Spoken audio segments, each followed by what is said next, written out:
This brand new Etsy store managed to break six-figure sales in less than 6 months. But will they keep that momentum? Okay, guys, I'm jumping in here really quick because something has happened while editing this video that has changed the entire trajectory of the video. The store is completely different than when I originally filmed this video a couple of weeks ago. So in between the time it took to film it and then edit it, everything has completely changed. So we are going to actually go through the video that I originally filmed, give you all those tips and all those good insights because some of that was really important. And then at the end, I'm going to show you what has changed and why that matters. So hold on for an interesting ride. Hey y'all, thank you for coming back to my channel. I have a pretty interesting, hopefully you guys think is interesting video today because this store only has 26 items and they are a super newbie store.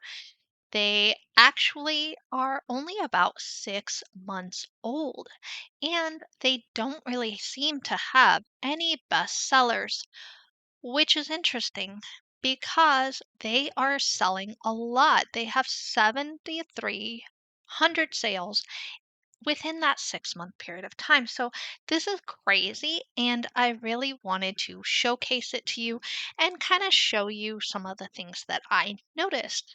Let's get their Etsy store stats out of the way right off the bat. I've already told you half their stats, but you're going to be surprised when you see how much money these actually are bringing in. These 26 listings are actually bringing in for this seller.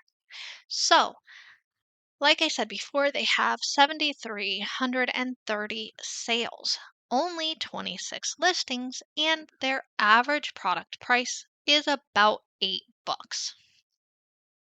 They right now have a sale going of 75% off, but their prices are pretty standard every time I look at this store, right around the $8 mark. I think to be conservative is fair.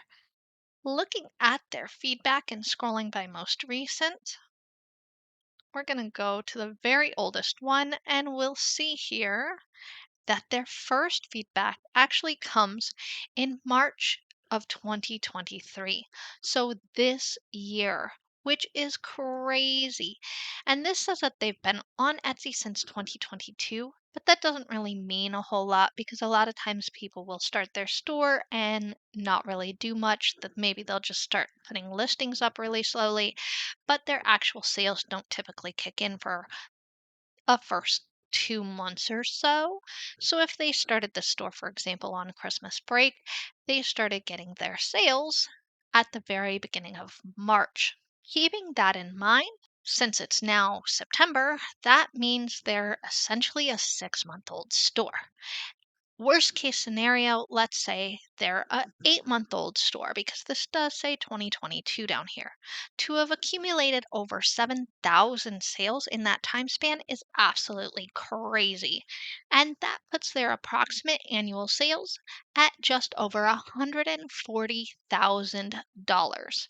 So I know I try to give you their approximate annual sales as if the store has been open for at least 12 months, and typically the stores I review are open for 12 months or longer. But since this is such a newbie store, I also wanted to throw out their approximate sales so far, assuming that each order is for one product at $8. When you times $8 by 7,330 sales, that gives you an approximate sales revenue of $58,640. So it's pretty impressive when you consider that within 6 months, this store has generated $58,000. And because this is a digital niche, a good portion of that is going to be profit, right? Because they're not buying supplies or any of those things. So that is super, super cool. Very impressive. Now, what caught my attention about this store is that they are using a unique strategy. Amongst their 26 listings, they are all over the place. They are really kind of throwing spaghetti at the wall to see what sticks.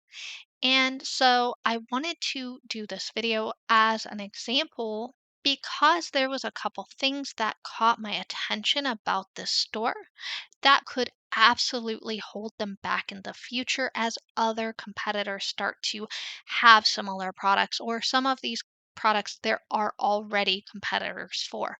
So, looking at their storefront, we can see that most of what they are selling are planners, right? They have a minimalist planner, that girl planner, these are always pretty popular. They have digital stickers for your planners, a travel itinerary planner, digital planner for this is another, I think this is actually the same listing. So they just duplicated it to include the 2023 and some different variations in the titles here. A wedding planner. They have a bundle for $23 for all of their planners, so all 26. There's another wedding planner here, wedding planner here. The key to quick success on Etsy. So that's very interesting. And I wonder if that is in fact a bestseller. No, it's not. Okay.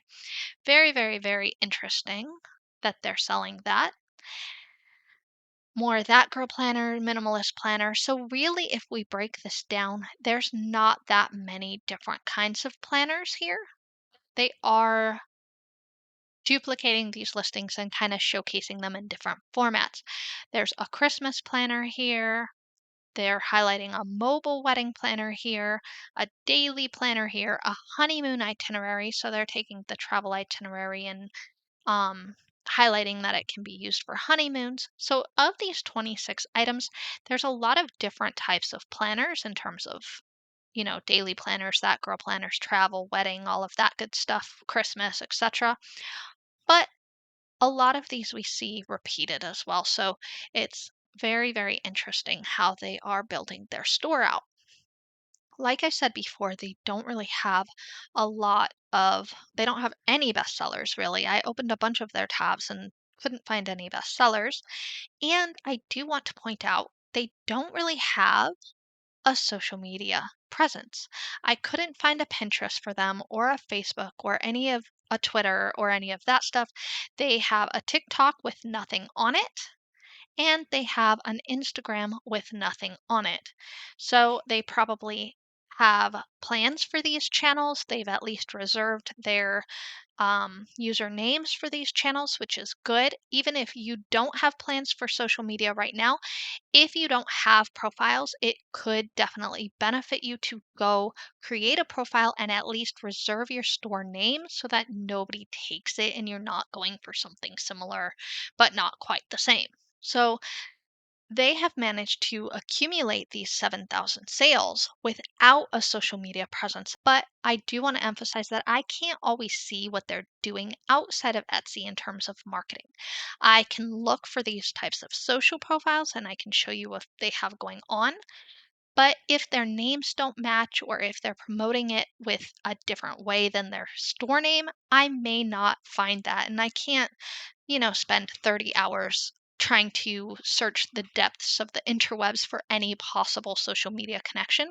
But what I can do is show you what they are doing on Etsy and what SEO and images and strategies they're using on Etsy to get those sales and to get ahead of competitors. So that is what I typically try to focus on. Okay, I wanted to show you this particular listing because this listing, y'all, I don't know. I don't know what's up with this. This is their title. Their title is literally Ultimate Travel Planner. They have nothing else. That is a massive, massive missed opportunity because you have 140 characters of your title to fill up with potential keywords. So you can pop up on a lot of different searches. And this is important because there's a lot of people selling travel planners on Etsy. So if I go to Etsy and I search for a travel planner, I'm going to see a ton of stuff pop up. I'm going to see digital ones, I'm going to see spreadsheet ones, I'm going to see printable ones, but a lot of these are pretty similar. So here's the Happy Living Goods, Plan Concept. I've done a video on them. There's tons of things to choose from. There's this one. And if we open a couple of these up, I'm just looking for ones that are very similar here. We can see this one is in 6 carts. This one here has had 9 views in the last 24 hours. This is a bestseller with 20 plus views in the last 24 hours. And I do want to point out that this is important because we're not in a travel season. We're in the beginning of a school year. People are kind of at the lull. We've done traveling during spring break and summer. And so people are probably not quite starting to plan their next trips, right? For the holidays or for next spring or summer, whatever. So it's not going to be a product that is in demand all year round. So none of these, if you notice, this is the bestseller one. It has a full title. This one has a full title. They all have a full title. None of these really are just relying on a 3-word title. So that is going to allow this product to get overtaken by all of these other ones in the search results very, very quickly. So I do want to point that out. You want to take advantage of all of the character spaces in your title to get as many keywords as possible. The next thing that I noticed is that their description intro is a coupon. We have seen that a couple of times with big bestseller stores, but it is not good for your SEO purposes. It's not beneficial. It doesn't help you in any way, shape, or form. You want to get your keywords first. So I suggest typically putting a sales, I call it an appeal statement. And in case it's been a while since you've seen a video where I talk about appeal statements, all an appeal statement is it's a sentence or two that gets your buyers excited to buy your product or gives them a reason to buy your product. But that sentence or two has your main 2 to 3 keywords in it. And I do have an SEO cheat sheet that you can get in my freebies section. I also, if you want to go one step further, have an SEO planner that it's a whole package with a workbook and a video that goes super in depth on my SEO. But at the very least, go grab my free cheat sheet to get really good SEO tips that will help benefit you, because this is going to cause a lot of lost opportunities to pop up in searches and Google search results as well. So going down to their tags, they also have another no-no here. So you can see right off the bat a lot of very single word tags. Planner, travel, itinerary, vacation, Canva, trip, honeymoon. This is a hot mess. Honeymoon as a single word planner is crazy to me because you could be looking for anything. And my search results are skewed. I should probably open this up in an incognito window. So when I look at honeymoon, a lot of stuff pops up. All kinds of stuff. Gifts, matching shirts are really popular products for honeymoon, and even journals, scrapbooks, so you can document your journey, your honeymoon, your experiences. There is a honeymoon planner here. This looks really well put together, but that's about it. The rest are gifts or mementos types of things. So it is really, really kind of wasted to just use this as a single tag. This is another wasted tag. However, if they combine these tags like Canva Planner, Canva Travel Planner, then these become a lot more valuable. And there are times where single words can be beneficial. And I do talk in my SEO cheat sheet and more, of course, in the strategy package, but I do talk about how you want to balance your keywords. You want to have keywords that have broader search terms, like perhaps maybe itinerary or travel, but you want to balance those with more specific terms because the specific search terms are going to have a higher sales conversion rate than the broader terms.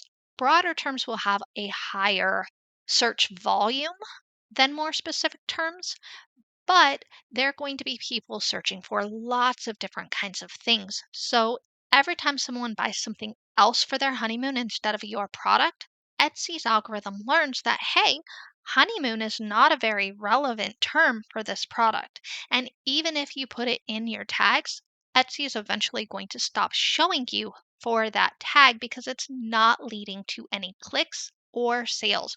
And Etsy makes money when you make money. So you want to make sure that your search terms are valuable and, tailored to what people are actually looking for. Now, let's take a look at another listing because their SEO isn't all bad. Okay, guys, this is where the story starts to get a little bit crazy. The more I dug into this Etsy store, the more craziness I felt like I uncovered. And it was way too long to show it all into one video. So meet me over at part 2.